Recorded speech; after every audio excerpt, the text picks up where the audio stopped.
Hello guys, para po sa mga nagre-review for the civil service exam, here's another numerical reasoning na maaaring makatulong po sa inyo pagre-review. So, Bea walks every day from her school to her house. After walking at a rate of 2 meters per second for 3 minutes, she looks at her watch and decided to run 4 meters per second for 1 minute to catch up her favorite TV shows. What is the distance from her school to the house? So, syempre, first of all, what is being asked in the problem? So, ano yung hinahanap? So, yung hinahanap po dito ay yung distance from her school to the house. So, take note, yung distance po, yung total distance, kung gaano kalayo yung kanyang paaralan sa kanyang bahay. So, ngayon, given muna tayo. So, first, naglakad po siya ng 3 minutes. So, 3 minutes yung paglalakad niya. Tapos, ano yung rate or gaano siya kabagal or kabilis maglakad. So, 2 meters per second. So, take note of that. 2 meters per second yung rate po niya habang naglalakad ng 3 minuto. So, yung first po natin gagawin, dahil second po yung given sa kanyang rate.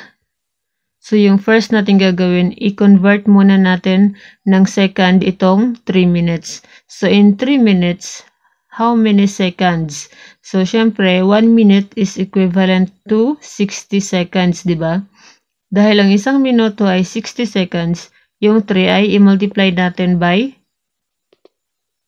60 seconds para makuha natin kung ilang seconds meron sa 3 minuto.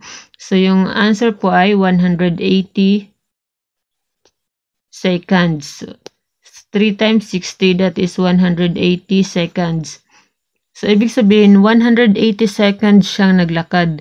Tapos, sabi dito, 2 meters per second. So, 2 metro yung nalalakad niya bawat segundo. So, ibig sabihin, yung 180 seconds ay i-multiply natin ng 2 meters. Dahil, take note, yung rate niya, kung gaano siya kabilis maglakad, 2 meters per second. So, 2 metro every second yung nalalakad niya. So, yung 180 second, i-multiply natin in 2 meters. So, yung answer ay 360 meters.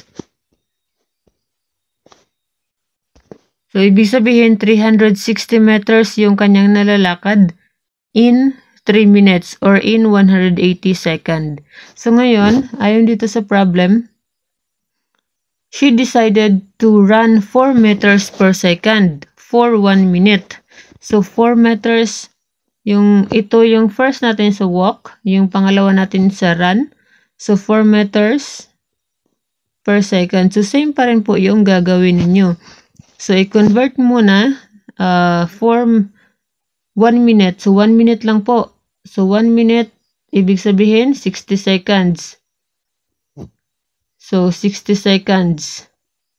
So, i-convert muna dahil second po yung given. So, tapos, yung rate niya ay 4 meters per second. So, 4 meters per second, in 60 seconds po siyang tumatakbo. So, i-multiply natin 60 times 4 equals 240 meters.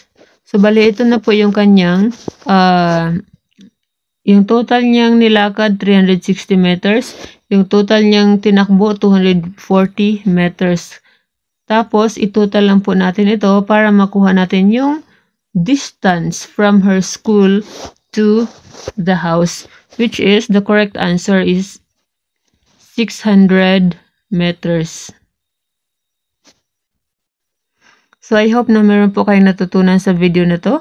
Please don't forget to click subscribe button or follow kung nasa Facebook po kayo habang nanonood dito. So, thank you so much and have a good day.